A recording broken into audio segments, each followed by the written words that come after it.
This is Musings and Counsel from London Baker Law with Debbie London Baker. Well, let's talk about that then. Let's expand that conversation. And I've already kind of hinted to this, but who really needs an estate plan? That's a really interesting question. The person I alluded to before, who doesn't think they have anything, doesn't. What we lose sight of, and I would not have known this before I became an attorney, and I've only been an attorney for a little over 7 years. It was like a change of life kind of situation. We have more than we could possibly know that we have. $500 in the bank, which has not been designated to go to somebody when you die, is an asset that you could have done something about. So it's not about owning a lot of money, and it's not about owning property. It's about decisions, choices, sometimes very, very difficult choices. You and I have talked about this. You have minor children. Joey has minor children. Have you planned for the minor children? Or if you don't have minor children, do you have children and grandchildren who maybe have special needs, physical disabilities, autism, whatever? Do they need to be provided for somehow, if you can, in the world of a plan, so that you've left some kind of, not windfall is not the right word, but some kind of support system for them when you pass? And there's no reason for anybody to think about those things without being asked the questions, unless it's obvious. Even pets, right? I heard that. I actually saw that on a Facebook community group that somebody was asking for an attorney because one of their loved ones had passed away and was single, had a dog, and this family member wanted the dog, but the boyfriend or somebody else took it.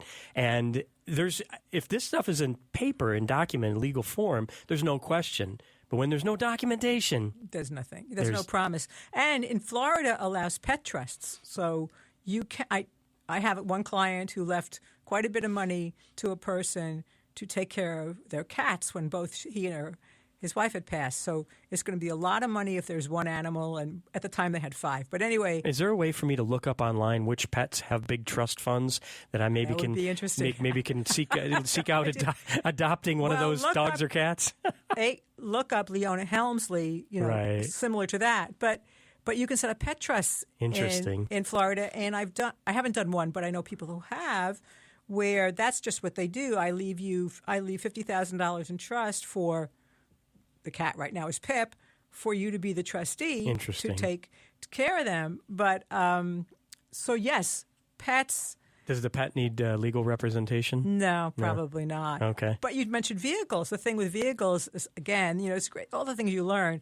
You might be driving whatever. Who knows what you're driving? But a fancy car that somebody would want. And what people mistakenly do is, I will leave Mark my 2022 Toyota Corolla to be given to his eldest child, let's say.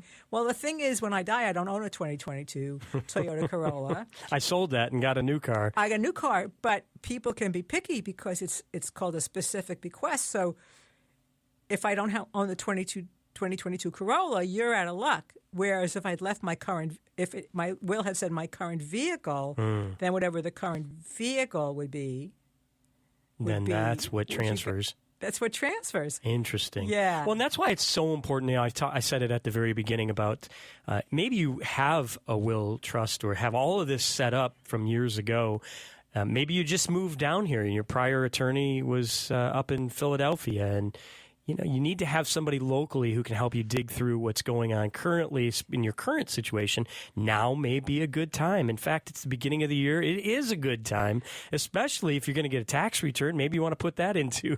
And people have done that. Well, you mentioned 2 things. One, I actually have a prospective client who moved from Philadelphia with a minor child, and they have documents from Philadelphia, and they want to change the guardian of the child should they die. And they wanted to do it in Philadelphia where it would cost them nothing. I said, well, your challenge is you're not Pennsylvania residents anymore, so I don't know that you'll find anybody who'll do it for you. And I put it out on Facebook on one of those chat groups, and they said, no, you got to do Florida documents. This has been Musings and Counsel from London Baker Law. Learn more at londonbakerlaw.com. Thanks for listening.